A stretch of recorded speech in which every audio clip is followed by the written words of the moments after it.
Mr. Josiah Oldcastle was very fond of old cars. He had a small brown car, a 1934 Baby Austin 7, which he called Araminta. It lived in a garage with a green door. Mr. Oldcastle was proud of his little car, and he polished it every day. There was another garage there with a red door, but it was empty. "In there," he said to his grandson, Robert, "I had another car once. It was blue, with a black hood and a brass horn, a genuine vintage car of 1926. I had to sell it years ago. I wonder where it is now." Just then the post arrived. There, among the letters and bills, was a catalogue for the sale by auction of veteran and vintage vehicles, and there, on the first page, was a picture. "To be auctioned. An Austin Clifton Heavy 12.4 Vintage 1926. 1,660 cc, 4-cylinder side valve engine, 4-speed gearbox, 4-wheel brakes, in blue and black livery, black canvas hood, brass radiator, lamps and horn. Complete with battery, spare petrol tin, spare wheel. All in excellent condition. Best offer secures." Mr. Oldcastle became very excited. "Look, look," he said. "Here it is. This is surely the very car that I had all those years ago, that lived behind the red door. It must be Gumdrop." And it was. When Mr. Oldcastle went to the auction sale next day, there, sure enough, among the many fine cars and carriages for sale, was Gumdrop. Many people wanted to buy it. Mr. O'Hara wanted Gumdrop because he was a collector of vintage cars. Mr. Banger wanted Gumdrop because he was a car dealer. And Mr. Oldcastle wanted Gumdrop because he once owned it himself. "But I only hope it won't be too expensive," he said. The auction began. People called out a price, others called out a higher one, and the highest bidder secured the car. Many were sold this way until it was Gumdrop's turn. "Now, what am I bid for this remarkable vehicle?" shouted the auctioneer. People bid briskly for Gumdrop, and the price got higher, higher, and higher. At last the auctioneer cried, "Going, going, gone," and banged his hammer. "Sold to Mr. Banger." Mr. O'Hara didn't buy it after all, because Gumdrop wasn't rare enough for him. "And I couldn't buy it after all," said Mr. Oldcastle sadly to Robert when he got home, "because Gumdrop wasn't cheap enough for me." So Mr. Banger drove Gumdrop to his showrooms. He polished the car until it shone, and then he put it among all the new cars in his window. "Oh, this old-timer should help to sell my modern cars," he said. Many people stopped to admire Gumdrop, but only a few of them bought new cars. Mr. Banger was disappointed. Archibald Gridline came into the shop one day. I don't want a new car," he said, "but will you sell me that blue vintage Austin there? I want to race it at Silverstone." "Oh, I might as well," said Mr. Banger, "because after all, this car isn't smart enough for me." So Archibald Gridline drove Gumdrop to his garage. There he removed the hood so that Gumdrop could go faster, and he unscrewed the horn and put it into the toolbox. Next day he drove Gumdrop to Silverstone and entered in the all-comers vintage sports car 5-lap handicap race. The vintage cars were roaring round the circuit. Gumdrop went faster and faster, but the other cars went faster and faster still. Suddenly there was a big clatter in the engine. Gumdrop stopped. "Oh, Lord, that's the big end," cried Gridline. "I'm out of the race." He was very disappointed. Rocky Basher came to help push Gumdrop off the course. "Yeah, I'll buy that car off you," he said. "I want to race it at the autocross, see?" "You can have it," said Gridline, "because after all, the car isn't fast enough for me." So Rocky Basher drove Gumdrop to his workshop. There he repaired the big end, removed the wings and lamps to make Gumdrop lighter, and painted the car yellow with green stripes. Next day, he drove Gumdrop to Chartridge and entered in the autocross trophy race. All the other cars were modern, small and light, and they raced each other round the rough grass track. When Rocky's turn came, Gumdrop slithered and skidded and skipped round the wet grass as fast as possible, but the other cars slithered and skidded around faster still. Suddenly, Gumdrop lurched forward, spun round and stopped. "Oh, my wheel's come off," cried Rocky. "I'm out the race." He was very disappointed. Bodger Prescott came to help with the wheel. "Will you show me your car?" he asked. "I want to race it at the Ivinghoe Hill Climb." "I will that," said Rocky Basher, "'cause after all, the car isn't light enough for me." So Bodger Prescott drove Gumdrop to his shed. There he removed the windscreen, the running boards and the spare wheel. He then greased and oiled Gumdrop, ready for next day's big hill climbing race for veteran and vintage cars. The other cars were dashing up the hill with roaring engines and crunching gears. Gumdrop went as fast as possible, but the hill was steep and very slippery. Gumdrop's engine was roaring too, until there was a jet of steam coming out of the radiator, and Gumdrop had to stop. "I'm boiling," cried Bodger, "and we're out of the race." He was very disappointed. Farmer Golightly came to help with a can of water. "Oh, that's a useful car you got there," he said to Bodger. "It helped me on the farm." "You can have it," said Bodger Prescott, "because after all, the car isn't strong enough for me." So Mr. Golightly drove Gumdrop to his farm. There he removed the number plates, the doors, and the back seat, so that there'd be more room for the sacks of corn and bales of straw which he wanted Gumdrop to carry for him. Even so, there wasn't enough room for such big loads. Mr. Golightly was very disappointed. "Oh, I just have to leave it in the yard," he said, "because after all, the car isn't big enough for me." So Gumdrop stayed in the farmyard. Without a hood and a horn, without lamps and wings, windscreen or running boards, with no spare wheel, number plates, back seat or doors, and painted yellow with green stripes, Gumdrop was a strange and sorry sight. One day, some weeks later, Mick Mulligan came by. "Oh, that's a funny old car," he thought, "but it might fetch a quid or two at the scrapyard." There was nobody around, so he quickly jumped into Gumdrop, started the engine, and drove out of the yard. Mick Mulligan drove badly and too fast. Gumdrop lurched from side to side and skidded round the corners. Suddenly, at the sharpest bend of all, they stopped. They had to. They'd bumped into a small brown car that was standing by the roadside. It was Araminta, Mr. Oldcastle's baby Austin 7 of 1934. Mr. Oldcastle was there himself, trying to mend a puncture, and he was very angry. "Look where you're going, you unmitigated, blundering nincompoop!" he shouted at Mick Mulligan. "You've bent my bumper and nearly had me over, too." Mick was frightened. "Oh, I'm that sorry, sir," he stammered, "but I can't pay for the damage I've done to your car. I tell you what," he added, "you can have this old heap instead." Without waiting for a reply, he jumped over the fence and ran away. After all, Gumdrop wasn't nearly valuable enough for him. Mr. Oldcastle looked at Gumdrop, but didn't recognize it. "Odd-looking machine," he said, "though it is an Austin heavy 12.4, right enough, and I could restore it. Oh, it would be grand to have another vintage Austin again." And so he hitched Gumdrop to Araminta, and they drove home, with Robert steering Gumdrop. Next day, Mr. Oldcastle and Robert drove to the scrapyard in search of the missing bits for Gumdrop. Old cars and bits and pieces were heaped up everywhere. "Well, it's funny you should ask me," said Mr. Ebenezer Hearn, the scrap merchant. "Quite a lot of Austin 12.4 parts have come in lately. Only the other day I had some doors and a seat from Farmer Golightly. There they are, yeah, they're over there with the other bits and pieces I've had. You can have the lot, sir." So Mr. Oldcastle and Robert piled all the things on top of Araminta's roof, tied them down securely, and drove home. So the restoration began. They bolted back the wings and running boards and replaced the windscreen. They screwed on the lamps and hinged up the doors. They clamped on the hood and put in the back seat, and they screwed the spare wheel in place again. Finally, they painted the body blue and the wings black. After a hard week's work, the car looked as good as new.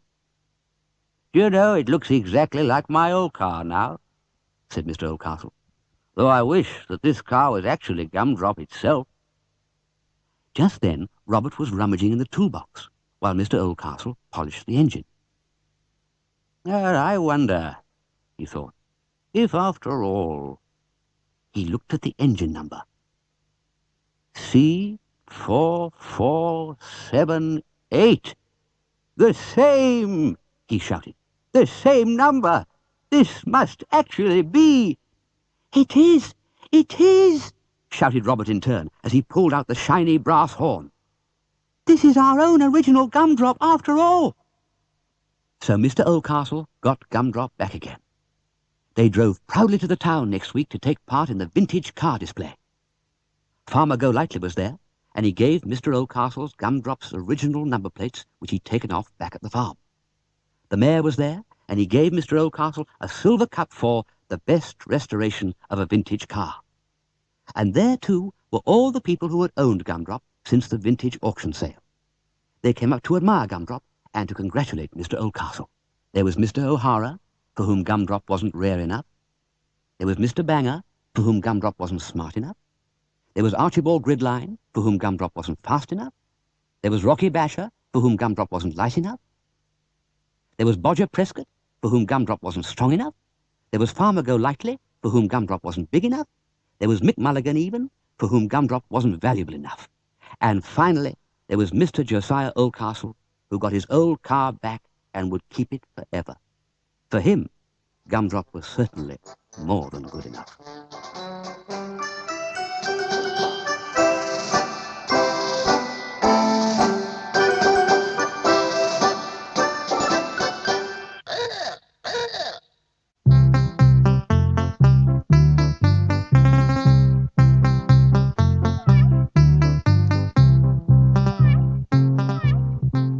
On a fine, crisp winter's day, a strange was heard in the high street. People stared. A man exclaimed, "God, look at that! That must be an original Austin Clifton Heavy 12.4 vintage 1926, yeah." It was, and it was Gumdrop. As he drove Gumdrop home, Bill McCarran felt very proud of his old car, from the rubber light tail lamps at the back to the shiny brass thermometer on the front. He honked the horn cheerfully at some chickens pecking away in the snow at the side of the road. The chickens behaved rather stupidly. They scuttled straight across the road, right in front of Gumdrop's bonnet. Bill pressed the brass horn again. He sounded the klaxon horn as well. Oh, oh, oh! And he stamped on the brake. The chickens fled to safety, but Gumdrop lurched and skidded on the icy road, finishing up in a ditch deep in a snowdrift. Bill got out and pulled, but it's not easy to lift an Austin Clifton Heavy 12.4 out of a snowy ditch. Farmer Hearn came out to see what all the commotion was. "Oh, I'll give you a hand," he said, but Gumdrop wouldn't move. "I'll have to get some help," said Farmer Hearn. He called Charlie, the cowhand, Mr. Pudderfut, the shepherd, Alf, the odd job man, and Simon, his son. But still Gumdrop would not move. "Oh, it's no good," said Farmer Hearn. "This is a job for the farmer's friend." And it was. Farmer's friend pulled Gumdrop out of the ditch in no time. After all, he was a sturdy Fowler single-cylinder traction engine built in 1903, but still as strong as 6 horses. Bill examined Gumdrop's wings, his tires, and his chassis. There was no damage. Then he noticed that the shiny brass thermometer was missing. He searched for it all round, but he couldn't find it in the deep snow. "Well, you can't buy thermometers like that anymore," thought Bill sadly. He thanked his new friends for all their help, and then he drove Gumdrop home. On a fine, warm summer's day, some months later, Bill was driving Gumdrop, still without his shiny brass thermometer, down a country lane. Suddenly, what should he see by the side of the road but a traction engine? "It's Farmer's Friend," he cried. "I wonder where it's going." But Farmer's Friend was standing quite still. "I've run out of water," explained Father Hearn. "We were going to the Chartridge Steam Fair and Veteran Car Rally, but there's a leak in the tank." "We'll get you water," said Bill, "while you repair the tank." He drove Gumdrop back to the farm, hitched up the water tender, and was soon back. Farmer Hearn was most grateful. He filled up the tank, got up the steam pressure, put the lever into high gear, opened the regulator, and Farmer's Friend moved off. "We'll get to the rally yet," said Farmer Hearn. Bill meant to follow. He turned on the petrol, retarded the ignition, pressed the magneto switch, pulled out the choke, and stamped on the starting button. But Gumdrop wouldn't move. Then Bill checked the autovac, the carburetor, the magneto, and the plugs. Everything was in order. Then he knew what had happened. Gumdrop had run out of petrol. So Bill took the spare petrol can and set off in search for some petrol. When he'd gone a little way, a big lorry pulled up beside him. "Can't help you, mate," growled the driver, "but there's a garage a mile back." Jolly unfriendly, thought Bill, as he set off again on his long, hot walk. The lorry drove on, but the driver stopped when he saw Gumdrop down the lane. "Caw," he said to his mate, "that's a beauty. It'll fetch a packet at the car auction." and the lad that owns it, he'd go for a walk," laughed the driver's mate. Without another word to each other, they turned into the lane, got out of their cab, hitched Gumdrop to the lorry, climbed back into the cab, and drove off. When Bill returned at last with the petrol, there was no Gumdrop. "Stolen!" gasped Bill. "It must have been that lorry." And he ran back to the road for help. There he saw, coming towards him, a line of cars. The veterans were coming back from their performance in the rally. "Jump in," said the driver of the leading car, a 1904 de Dion Bouton. "We'll catch them if we can, but my car won't go very fast." They chugged along for a long time, as fast as the car could go. "There they go!" cried Bill suddenly. "There's the lorry, and there's Gumdrop. But we'll never catch them up. The lorry's too fast for us." And the lorry was too fast for the de Dion Bouton. But as it came round a narrow bend, it had to stop with its brakes squealing. For coming down the road, blocking it from side to side, was a slow, wide, tall, stately machine. It was Farmer's Friend, back from the rally, where he had won a prize. There is nothing you can do when you are in a lorry with a vintage car hitched on behind and a traction engine blocks the road ahead. Especially when you can see a 1904 de Dion Bouton coming up behind as fast as it can go, with its occupants cheering and shouting. The thieves leapt out of their cab, hopped over the fence and ran away, and they're probably running still. Gumdrop was safe. Bill filled up the petrol tank, and Gumdrop and Farmer's Friend drove back to the farm for tea. The de Dion Bouton came too. In the yard were some chickens, playing with something round and shiny. "Gumdrop's thermometer!" cried Bill. "Yeah, they must have found it in the ditch where it had been hidden since winter," said Farmer Hearn. So Gumdrop got his thermometer back. And the chickens had an extra feed that night. Perhaps they weren't so stupid after all.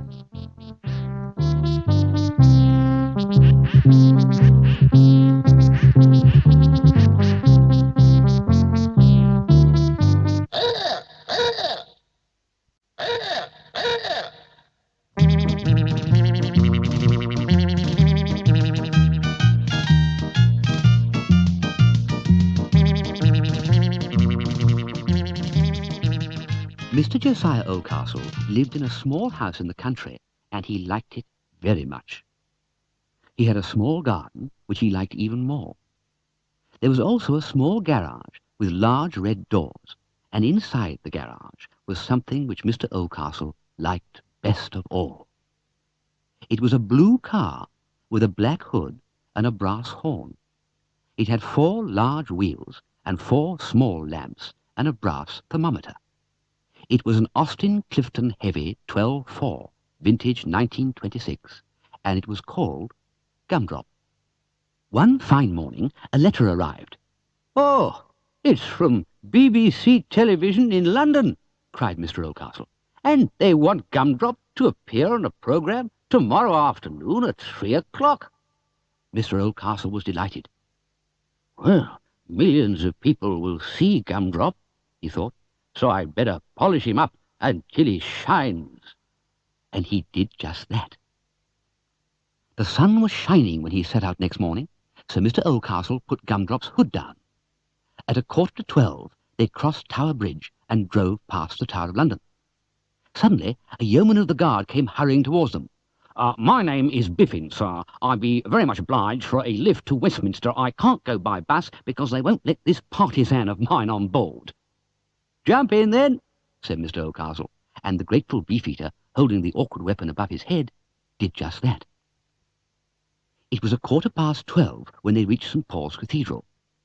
Just then, two men ran out of a building, jumped into a small yellow car, turned sharply into the road so that Gumdrop had to stop, and drove smartly away. "Stop those men!" shouted a policeman, who ran out of the building too and jumped into Gumdrop. "I am Sergeant Bluemantle, and I was called to apprehend those persons who have just stolen £5,000 from the bank. We must catch them, so please be good enough to drive as fast as you can after them." There was heavy traffic in Fleet Street, and the going was slow. The yellow car was way ahead of them. It was nearly 1:45 by the time they reached the law courts, where they had to stop again. A man in a wig was sitting in the middle of a zebra crossing, and he was very angry. Those uncouth villains in that impossible yellow contraption have just knocked me down. If I don't see them prosecuted for this, then my name is not Sir Pomeroy Pendlebury Clutterbuck, Justice of Her Majesty's High Court. "Please get in, then," said Mr. Oldcastle, and the judge did just that. It was 1:15 when the bandits reached Whitehall. There they suddenly turned right, drove through a gateway, and disappeared. "Follow them through the Horse Guards," ordered Sir Pomeroy. "And you, my men," calling the two mounted sentries, "follow us." Corporal Withers and Trooper Gaskin did just that. It was 1:30 when they reached Buckingham Palace. The bandits drove their car recklessly through the band of the Grenadier Guards, skidded round the Victoria Memorial, and roared up Constitution Hill. Gumdrop was stopped by Drummer Thumpet. "I'll make mincemeat of them for this," he cried, and jumped in. "After them!" And Gumdrop did just that. But the bandits were too fast for them.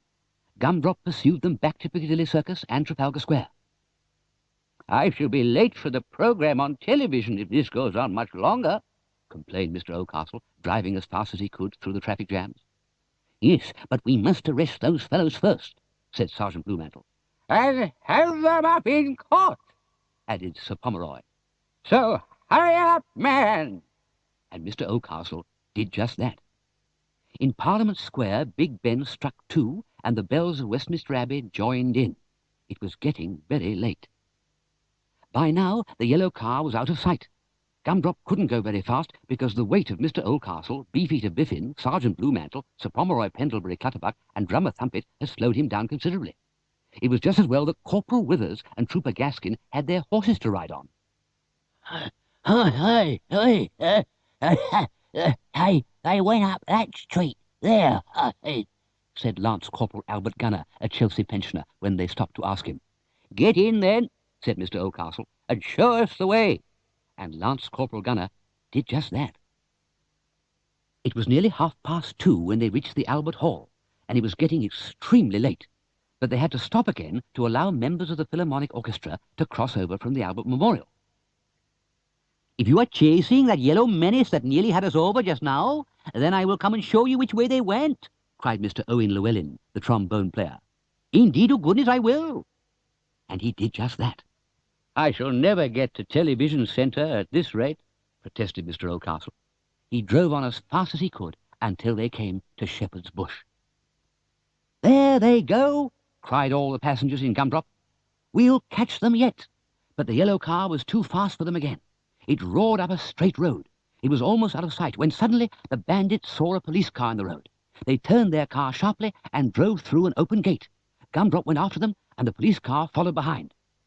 "Look there!" cried Mr. Oldcastle in delight. "They've brought us to where I've been trying to drive all day." And it was the BBC Television Centre, and it was 5 minutes to 3. There was no way out for the bandits. They stopped their car, jumped out, and ran up the stairs and through the doors. Gumdrop stopped too. The passengers jumped out of Gumdrop.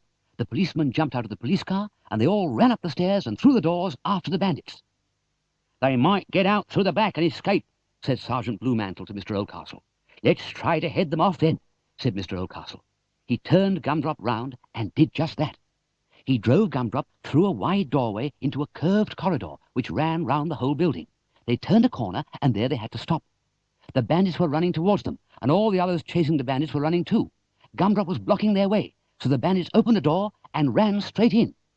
It was the television studio, and the time was 3 o'clock. In the studio, the program had just started. Everybody else came tumbling in after the bandits. The television cameras were working as the bandits were surrounded.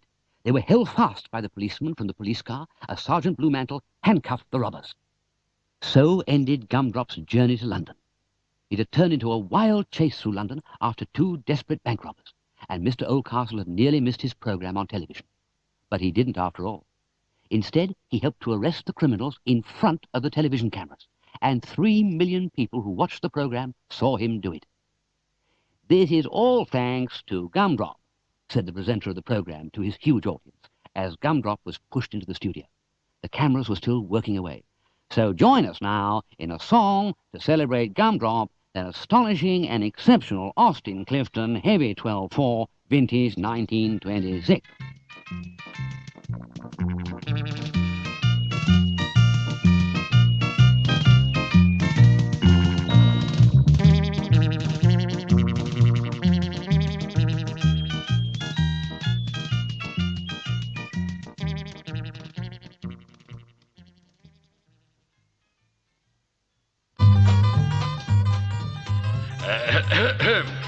The Brighton Run is organised each year to commemorate the emancipation of the motor car in 1896, when the first London to Brighton Run was held. It is a strict and immutable rule now that only those cars which were built before the end of 1904 can take part. This date remains constant.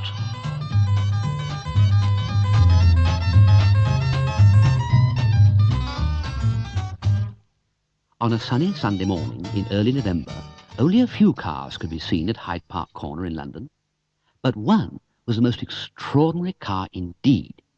It had a blue body, black wings, brass radiator, and a curly horn. It was an Austin Clifton Heavy 12-4, vintage 1926, and it was called Gumdrop.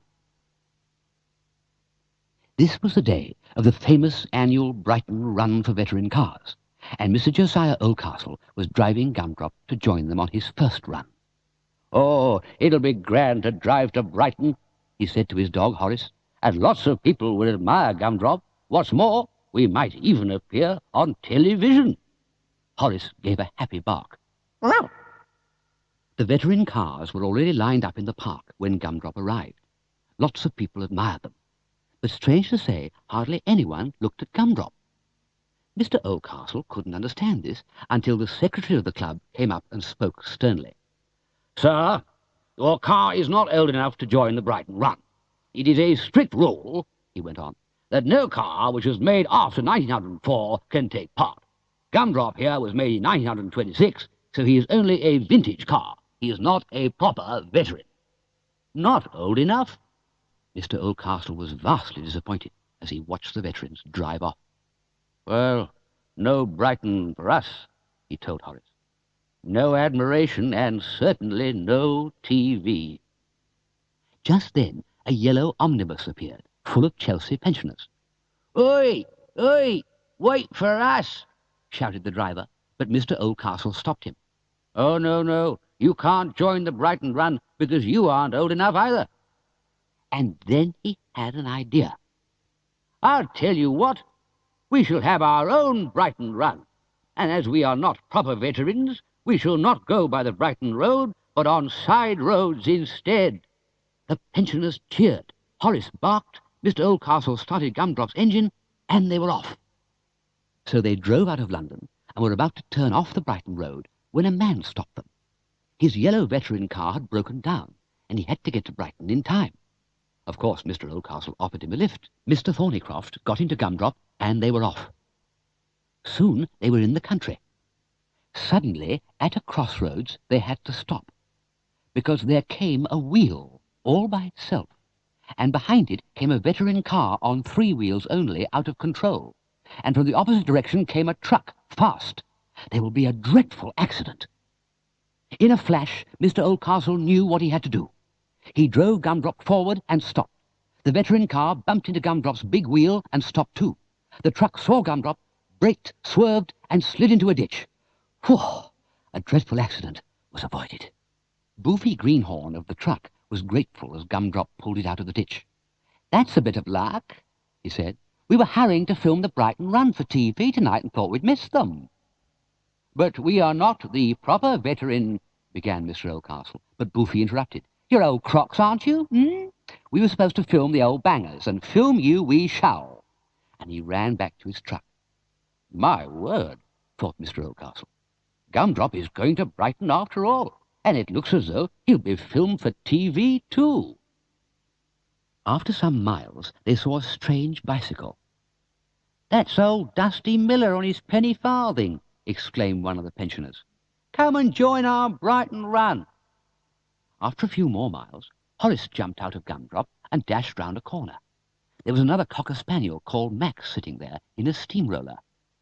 "You must come with us to Brighton," said Mr. Oldcastle to its driver, "so that Horace can talk to your dog." After another mile, they saw a Model A. "Hey there, Lofty," called Boofy to his friend. "Your scrap heap's worthy of this odd lot of bangers here. Come with us to Brighton, come on." So there was quite a cavalcade following Gumdrop now. The omnibus, the veteran, the TV truck, a steamroller, the Model A, and a penny farthing. And Boofy filmed them all. He still thought he was filming the real Brighton run. At a crossroads, they stopped to let a lorry go past. "Jumping Jehoshaphat!" exclaimed Mr. Thornycroft. "That's my car on that lorry there. Good Lord, it's been stolen. We must catch the blighters." So Gumdrop gave chase, and they soon overtook the lorry. But they couldn't stop it. Just then, Mr. Oldcastle saw a crane at the side of the road. "There's a stolen car back on that lorry there," he shouted. "Get down to it." The crane driver knew what to do. He lowered his big hook, and just as the thieves passed under it, the hook caught the Thornycroft car and lifted it straight out of the lorry. The thieves were frightened. Their lorry overtook Gumdrop, and they soon disappeared round the corner. "1,000 thanks," said Mr. Thornycroft to the crane driver. "Would you be so kind as to follow us to Brighton and bring my car?" So the crane turned and followed the procession. And all the time, Boofy filmed the scene and cried, "Fantastic! Just fantastic!" They were approaching Brighton now, downhill and going fast. Suddenly, there was a cry behind Gumdrop. "Go faster! My brakes are bust!" Mr. Oldcastle didn't fancy a 22-horsepower omnibus running into Gumdrop, so he went faster still. And then he saw the Brighton road ahead and all the veteran cars coming along it. There was only one thing to do. He slowed down. The omnibus bumped gently into Gumdrop's back. Gumdrop was pushed forward again, but Mr. Oldcastle jammed on the brakes, and he pulled on the handbrake hard. And then they stopped, just in the nick of time. Phew! Oh, another dreadful accident was avoided. It was a great moment when they arrived in Brighton, with all the people cheering Gumdrop and his strange procession as they came in, ahead of the proper veterans of the real Brighton run. So they did come to Brighton, and they were cheered by all, and they would appear on television after all. When they finally stopped, the secretary of the club came up. "Thank you for bringing our president to Brighton in time," he said. "And I thank you," said the president, who was none other than Mr. Thornycroft, "for saving the day. To acknowledge our gratitude to you and your splendid vehicle, I hereby elect Gumdrop as an honorary veteran car extraordinary, so that you can join the Brighton run every year from now on." And the 20 million people who watched Boofy's film that night on television didn't seem to notice that they watched the wrong Brighton run. They thought what an exciting Brighton run this Gumdrop run had been. They watched how Gumdrop saved the three-wheel veteran, how Gumdrop pulled out the TV truck, how they chased the thieves, how the crane saved the stolen car, how Gumdrop stopped the omnibus, and how all the people cheered Gumdrop at the end of it all.